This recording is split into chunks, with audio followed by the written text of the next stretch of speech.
Hi there. Welcome to Anonymity 1D. My name is Dave. I have type 1 diabetes. This is my daughter Brooke. Her best friend Mia has type 1 also. My name is Lisa. I am a diabetes educator and also have type 1. In this video, we meet Alex and his son Miguel, who was recently diagnosed with type 1. Through our conversation with them, we go over the basic principles of insulin management for type 1 diabetes. We cover how insulin works in a different video. The link to that is below. Please remember that this is for informational purposes only and is not meant to replace your doctor or care team. Let us know your comments about this video. Don't forget to like and subscribe to our channel so you don't miss out on new content. Thank you. Hi, Dave. Hi, girls. Are you done with school? Hi, Lisa. Yes. Just came to pick them up. How come you are at school? I came to give the school nurses a talk. I saw the girls and wanted to say hi. Lisa, I wanted to introduce you to Alex and his son Miguel. Miguel was just diagnosed with type 1 diabetes, and I am trying to support them the best I can. Alex, this is Lisa. She is a diabetes educator and also has type 1. I've learned a lot of things from her. Lisa, nice to meet you. I would love to get your help in understanding this diagnosis better. I want to make sure I am providing the best care for Miguel.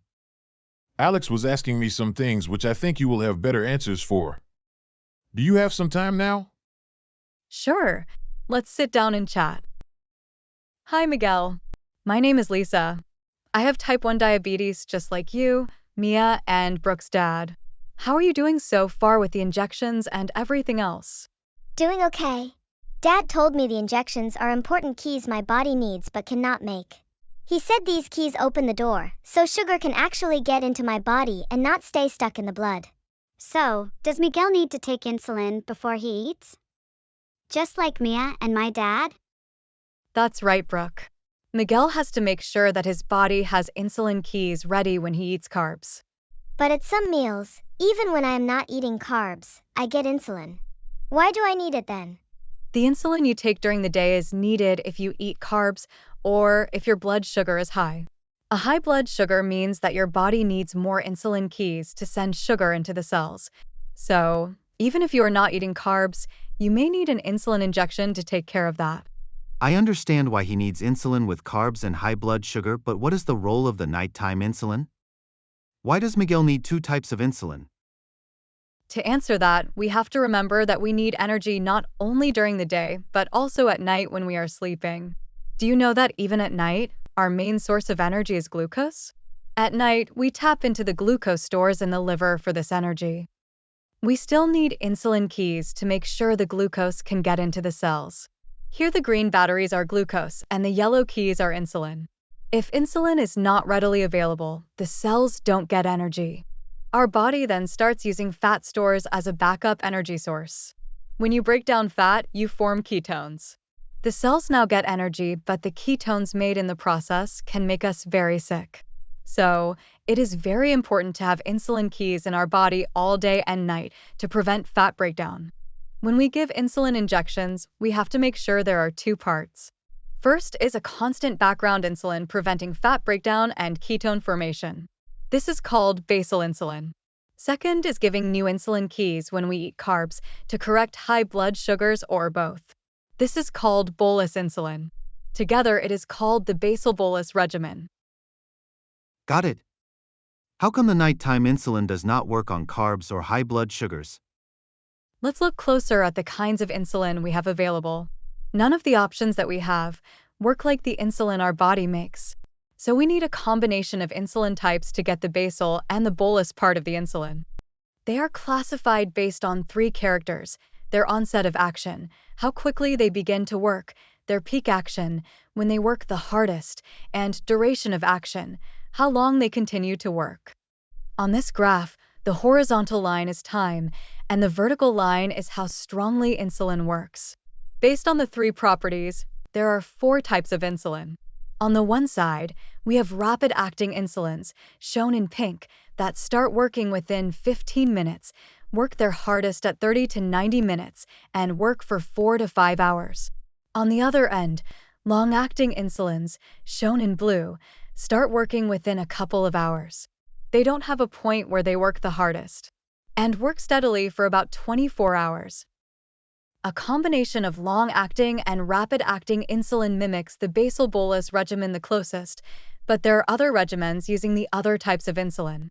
Apart from these, there are ultra-rapid-acting insulins, which work slightly faster and don't last as long as rapid-acting insulins. Some long-acting insulins last for about 42 hours in our body. There is a newer group that can be given as weekly injections. Very recently, there is research about smart insulins that respond to change in blood sugars in real time. So, there are many other options than what we talked about. Miguel had a stomach bug last week, and his sugars were okay, but he was not eating much. I was nervous about giving him his long-acting insulin, but his doctor said I should still give it. They were correct. You need the background insulin no matter what. Even if you have a stomach bug or are fasting the next day, you should still take it to prevent fat breakdown. Sometimes we give Miguel rapid-acting insulin for a bedtime snack and his long-acting at the same time. Is it okay to give both insulins at the same time? Yes, as we just talked about, the long-acting insulin does not have a time when it works its hardest. So, you can give both the rapid-acting and the long-acting insulins at the same time. Just give the injections at different spots on his body. Lisa, I don't get a nighttime insulin shot.